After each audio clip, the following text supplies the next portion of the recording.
So in today's video, I'm going to answer one of the questions I've gotten repeatedly over the last year, and that question is, why don't you take your RV to the dealer to have them fix that under warranty? Or sometimes it's worded, isn't that covered under warranty? That being whatever I'm repairing or fixing, of course.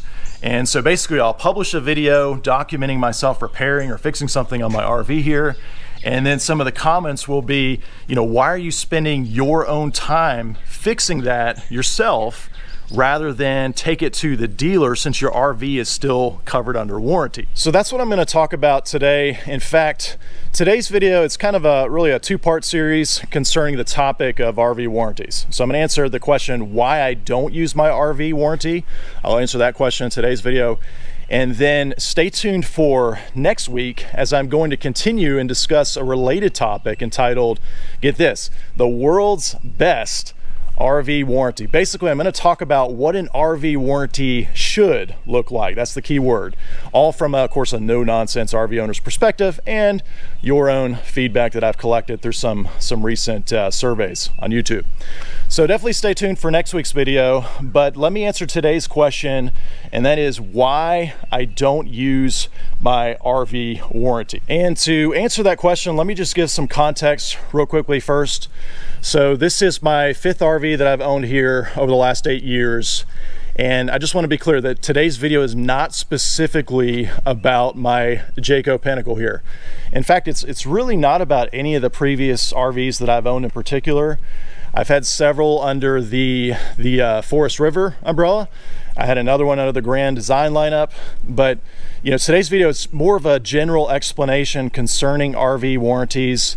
And so it's really not specific to any of the brands that I've owned personally. So I just want to make it clear, it's not an attempt to speak poorly about my current RV or really any of the other previous brands that I've owned for that matter. And just for the record, I've never really had what I would call a nightmare experience with any of the brands that I've owned past or present. So anyway, that being said, there are three parts to answer the question why I don't use my RV's warranty. And so the first one, it's really the biggest for me, and that is the time and effort required. Basically, the overall efficiency. I mean, let's just say, for example, that my awning here on the Pinnacle is tearing off the roller tube, right? Maybe the awning wasn't made properly, or maybe it caught too much wind one time while I was using it. And let's just say I'm not sure, but because my RV is covered under a 2-year bumper-to-bumper warranty, I decide that I'm going to take it in for warranty service at the dealer, right? Well, first I've got to find a local dealer, and as much as I like the idea of buying local to support a local dealer, sometimes, quite frankly, your nearest dealer doesn't sell the brand that you bought, or in my case, maybe they didn't offer a competitive price on the one that you wanted in the first place. And that's been my story. The pattern so far with all 5 of the RVs that I've owned is I've never bought one through a local dealer. I've always bought out of state. And the reason is because I've saved thousands of dollars, compared to buying at a local dealer. So in my case, first, I've got to find a local dealer nearby that services my RV brand. And maybe that local dealer is booked out, I don't know, let's say 6 weeks or more. Or maybe that local dealer isn't accepting customers like me that didn't buy directly from them. I mean, I think technically that's a violation of the RV, the manufacturer dealer agreements, but I've heard that excuse several times myself. But let's just say that I do find a local dealer willing to service my RV under the manufacturer warranty. Well, next I've got to schedule an appointment. And in my experience, a lot of RV dealers are kind of let's just say antiquated when it comes to scheduling. And so that involves calling the dealer, getting transferred to the right department, maybe, leaving a message because they're short staffed. Then you get a phone call, return phone call back, and then, back and forth. And you work with different dates and openings until you finally find one that works for you. And if I've got camping trips booked in the future, well, then of course I have to, schedule that appointment around those camping trips because I don't want to cancel any trips and lose those deposits and reservations, right? And so typically the appointment that I end up booking with my local dealer is going to be, weeks out. into the future. But again, let's just say that I find an agreeable time with a designated dealership, and so now I've got my service appointment booked out into the future. Let's just say hypothetically 6 weeks or so. And so fast forward 6 weeks to my service date. Well, now I've got to prep my RV, get it prepared to go on the road. I mean, let's say that I have it, stored here just like it is, got my landing gear down, I've got my electricity hooked up, my sewer hooked up and everything. So then I've got to, pack all that up, make sure everything's secured inside. And then of course I've got to prep my truck, get the fifth wheel hitch in the back of the truck, go through that whole hookup process. And so that might amount to 30 to 60 minutes, just depending on your setup. And then I've got to physically drive the RV to the dealership. And if you're like me, that might be a 45-minute, trip minimum. For some, it might be even an hour or longer.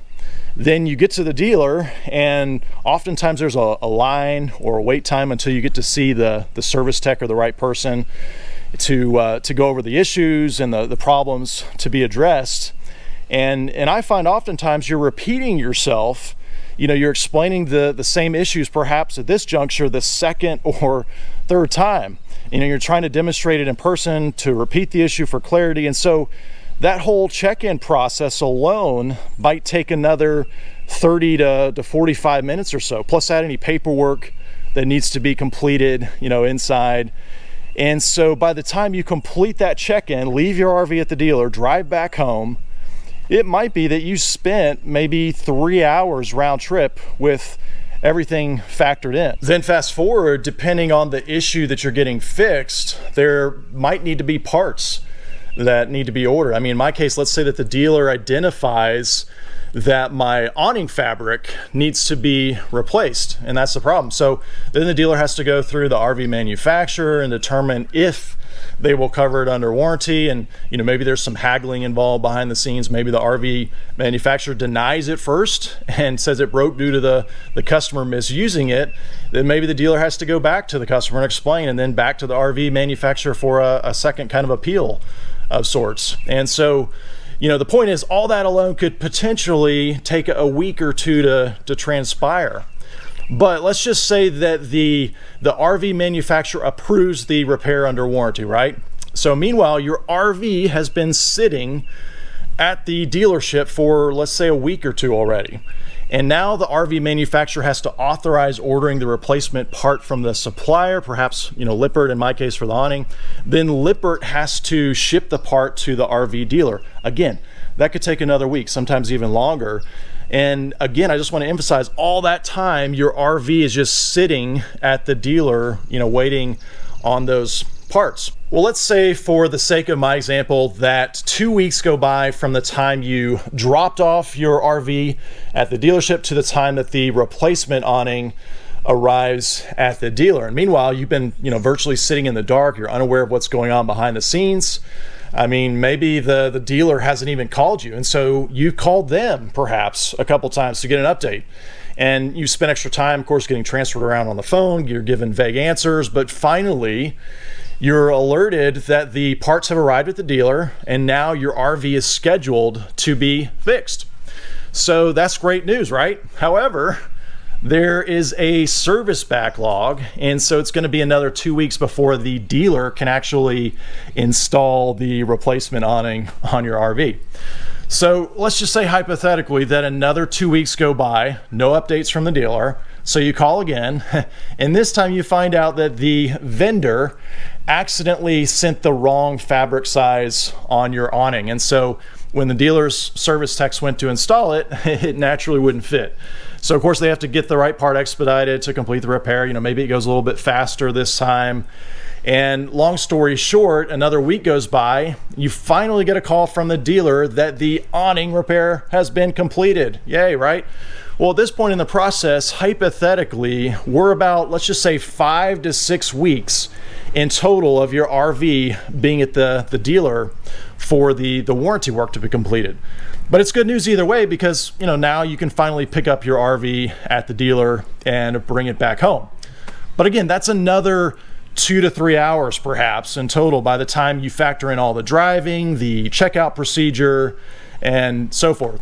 So if you tally up the total time from the very first phone call when you called the dealer initially to the time you actually got back home, let's just say it's been about 11 to 12 weeks in total. That's 3 entire months out of the year. That's 3 months where you can't utilize the RV that you bought. 3 months where it's basically out of service. And to be fair, I think most RVers, they're gonna group service together, meaning that they'll wait till several small issues arise, or maybe even combine one big issue with several minor ones. But just imagine having to repeat that process over and over every time that you need warranty service on your RV.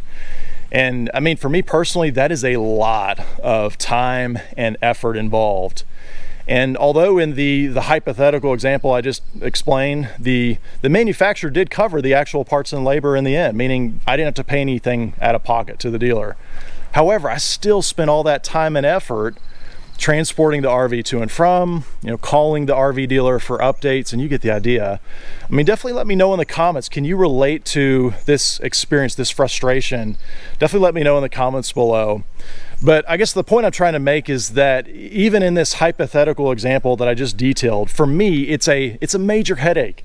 I mean, not only is it a significant amount of time and effort required on my part, but then there's the waiting game, especially if you've got future trips booked or maybe a deadline in your mind. And so all that adds to stress and inconvenience in the process. And so for me personally, I would much rather fix, in this example, the awning myself at my own convenience and even at my own expense if I had to, compared to going through that whole ordeal with my local dealer.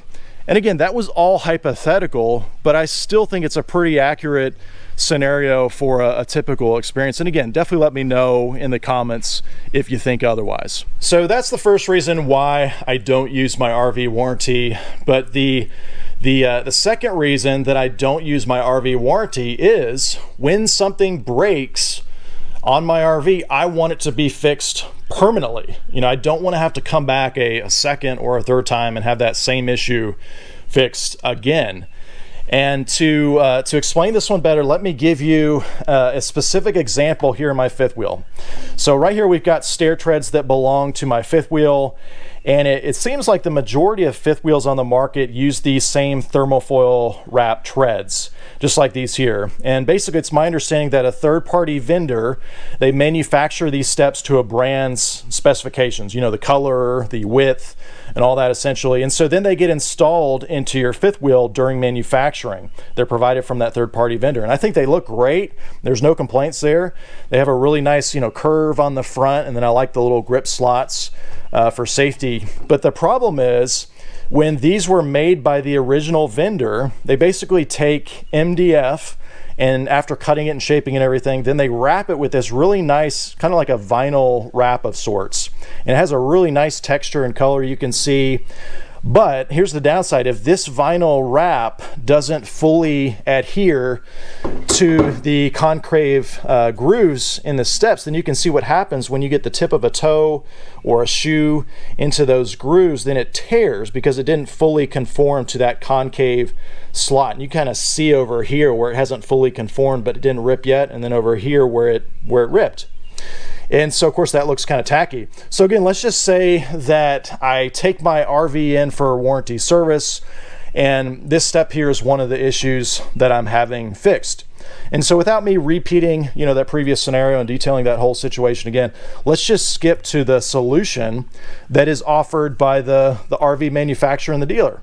And of course this is going to be authorized to be replaced under warranty.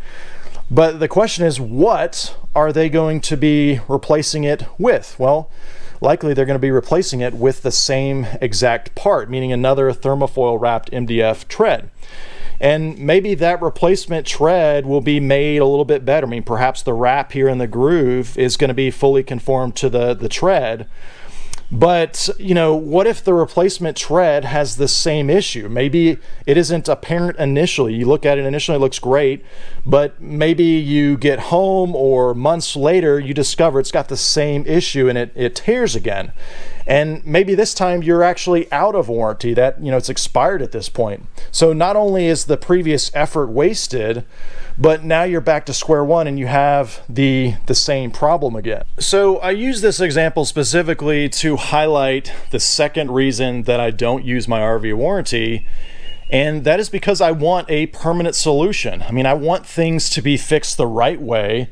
And sometimes the issue you need repaired under warranty, well, there's maybe a flaw in the design of the product supplied by the original vendor in this case. And so an identical replacement is almost more like a temporary band-aid in some cases. And specifically with this step, in my case, I have absolutely no doubts that if I went and took this in for warranty service, that my RV brand here in Jayco in this case, I have no doubts that they would offer to replace it.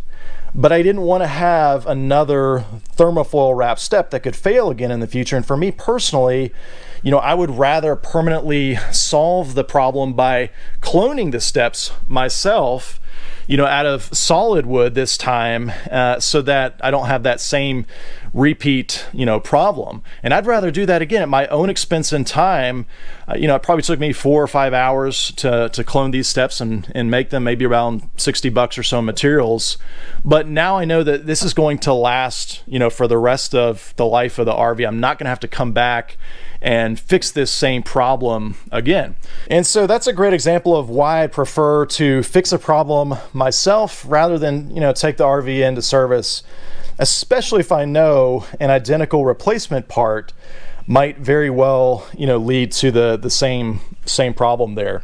And while we're talking about steps, I'll just give another example real quick. You can see this little motion LED light that's on the stairs by the stair treads there. And from day one, this particular light for me, it's motion activated, has been possessed, where it would turn on randomly without any motion. And so all night long, it'd be turning on and off at different times. And so again, I could have the light replaced under warranty, but chances are it's going to be the same brand of LED light from the same vendor, right?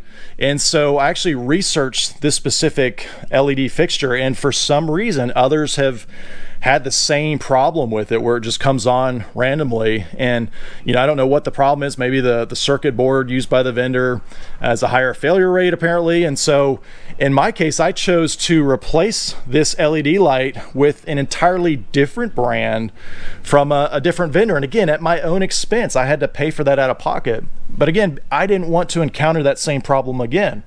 To be fair, maybe some RV brands would factor in these types of unique situations, and maybe they would use an alternate solution, maybe a different vendor on the replacement parts in this situation, But oftentimes I find that RV brands, they're just going to throw the same identical replacement part at your RV to fix it, under warranty, and maybe that part is flawed to begin with. All right, so that is the second reason why I don't use my RV warranty. I mean, if something is broken, I want to make sure that the fix is permanent, right? But let me share the third reason why I don't use my RV warranty. And this reason you may not have been expecting, but the third reason is risk, essentially. And what I mean by risk is the risk involved that in my attempt to get an issue fixed through the warranty, I may end up worse than I was in the beginning. And so this reason is really all about the risks involved. And let me give you some examples of what I mean. Let's just say that you take your RV to the RV dealership for service, right? And remember, it's common for you to have to leave your RV at the dealership for an extended amount of time because sometimes they're waiting for, parts and whatnot to arrive. And, your RV, it's not just sitting at the dealer where you dropped it off. Most of the time there's a porter that takes a forklift, and lifts your RV up and moves it around, maybe to a holding lot somewhere else, right? And, I imagine they get moved in and out, around here and there, often several times, just because there's limited space at a dealer. And let's just face it, we're all human. We all make mistakes. Accidents happen. And so what if the RV dealer is moving your RV and they accidentally maybe scrape up the rear, side of it at the corner there, or maybe it collides with a concrete, divider or something in one of the service bays. And worse, what if the employee moving it doesn't tell the dealership about the mishap, or maybe he doesn't realize he bumped it, because they're so big, maybe he doesn't realize he hit and scraped up the side of your RV. And maybe the damage is small. Maybe it's hard to notice initially. And so then weeks or months pass, right? And then you come back to pick up your RV at the RV dealer. You're just glad to be able to get your RV back in action. So you're not even thinking about doing a careful walk around and inspection of your RV. And so you get back home and suddenly you notice there's a giant scrape or something on the back of your RV. Well, what do? Of course, you call the RV dealer, and just imagine how that plays out. They're going to question who actually did the damage because you caught it after the fact. And likely it's going to be an uphill battle for the dealer to take ownership and responsibility, especially if the damage occurred weeks earlier and went unreported. So either way, even if the dealer does take ownership for that damage, again, your RV is out of service again for even longer to have that accidental damage repaired. And so it's really just more frustration and inconvenience in the end. And hear me out, I am not saying that RV dealers are inherently dishonest and that the average RV dealer is going to try to cover up something like that. But the fact is, accidents do happen. RV dealers, they've got a lot of different employees, a lot of different people working there. And while it's never happened to me personally, I've heard about situations like this happening to other RV owners at different dealerships across the country, some big and some small. And maybe they're isolated. In fact, if something like this has ever happened to you, where your RV has been in service and gotten damaged when it was returned to you, definitely let us know in the comments below. But either way, the point I'm trying to make is that when your RV is sitting on a third party's lot in storage, where there's a lot of movement and maybe activity that takes place each day, accidents can happen. And as a further example, it could even be completely outside the dealership's control. Consider this related scenario. What if, let's say the dealer has a secured lot that gets locked up at night, and that's where your RV is being stored while it's in service. They've got surveillance cameras and so forth, but then some thieves, they still break into the lot at night, and unfortunately they ransack your RV while it's being held there. And the point I'm trying to make basically is, the risk that you're exposed to, it drastically increases when you take your RV to a dealer and it sits for that extended period of time, compared to the risk of your RV, sitting stationary on your own property under your own watch and care. And even if you've got the best local dealer on the planet, chances are they're not going to be looking after your RV as if it were their own. They probably won't be giving it, the exact care and attention that you'd be looking after it. And so I realize that is a huge generalization. Again, I'm not saying all RV dealers are the same, but in my mind, that is additional risk that you expose yourself to when you take your RV to an RV dealership for service. So, it's definitely something to factor in at the very least. All right, well, those are the three main reasons why I don't use my RV's warranty. And in reality, when I say I don't use my RV's warranty, I don't literally mean that I never use my RV's warranty, more that I seldom use it, right? And when I do, I try to almost always get the replacement parts sent directly to me, so that I can perform those repairs myself, even at my own expense and time if needed. And I'm going to talk more about that in next week's video, but I really wanted to share those three reasons because I get a lot of questions from folks asking me why I don't take my RV to have the issues that I'm presenting, fixed under warranty. So hopefully that answers that question. But like I said earlier in the video, stay tuned for next week's video because I'm going to be talking about the world's best RV warranty, and I think you'll really enjoy this one. But in the meantime, definitely drop a comment below and let me know, do you agree or disagree with my reasons why I don't use my RV warranty. As always, thanks for watching.